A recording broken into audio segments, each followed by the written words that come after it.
This is the first in a series exploring how we'll move to the next phase of the pandemic into long-term management. Hi, I'm Dr. Abe, Associate Professor in the School of Nursing at Western University, and here on What the Health, I want to make your healthcare questions clearer.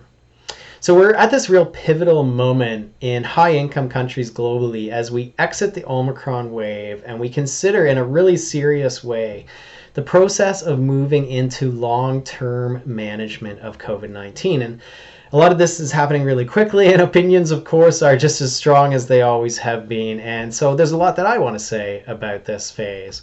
So what I'm going to do is I'm going to do a series of videos where I unpack the epidemiology, the politics, and the science related to this next phase. And so the first thing I wanted to focus on in this video is essentially you get what you give. And by this, I mean that pandemic outcomes have always been determined by the public health approaches taken.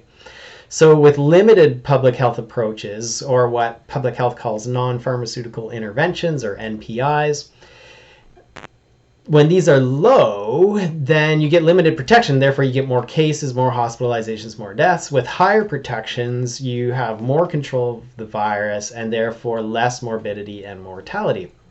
So Sweden's, of course, a standout example of this, and I've already talked about this in previous videos, but you can just see really clearly with Sweden that the less restrictions that they took compared to other countries in Europe meant they had a higher burden of illness and disease. And you can really extrapolate this whole point globally and really perfectly, where you can really just scale every country by the level of intervention it took and what the disease burden was related to that level of intervention. So you get those that have really high non-pharmaceutical interventions like South Korea, Japan, New Zealand, and really low deaths. You get the middle of the road folks like Canada, and then you get places like US and UK, which were much more open and then have much more deaths. And then you get places with very low protection, very low vaccination, like Bulgaria, where then you have very high deaths. And so it's actually really interesting coming from my perspective where I'm sitting in Canada, is that we're kind of middle of the road on everything. And so when you ask a question of like, well, how is Canada done during the pandemic? Well, it really compares with different people in different ways. So yeah, if you look at like how have we done versus the US and the UK, you can say, yeah, Canada's really, had very low loss of life. But then you compare us with those folks that have had high protection measures, it doesn't look so strong in that way. So essentially, though, the differentials that we see globally around outcomes are driven almost entirely by the public health measures that each country took. So the point here, though, is that there's no one right way to deal with the pandemic. Every country has different values and systems, and how we approach the pandemic will then depend what we get out of it. So in Canada, high vaccination rates, intermittent lockdowns, access to testing and tracing, and being largely followers of rules has meant that we've done pretty okay. But on the other hand, right, we were pretty wide open much of the time. We introduced our restrictions pretty late in the midst of case waves, and we reopened things pretty early. So places like Japan have done better than us when we look at just things like deaths.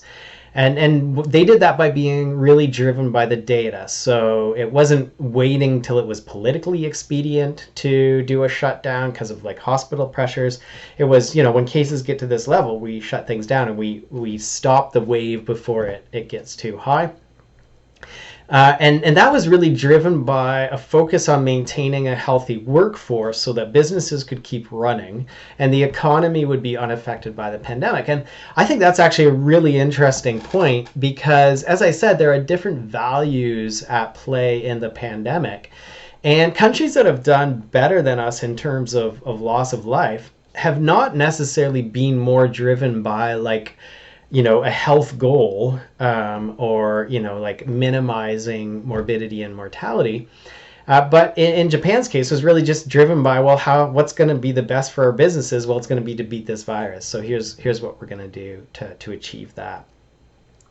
So the whole point is, as I said, it's this absolutely vital idea that what you do in terms of public health protections determines what you get as an outcome. And I say this so strongly, and this is so vital because I hear something like every day along the lines of, well, what about, XYZ? Well, what about what Sweden is doing? Or, well, Florida's wide open. Like I was watching the football, there was 20,000 people there, or like 50,000.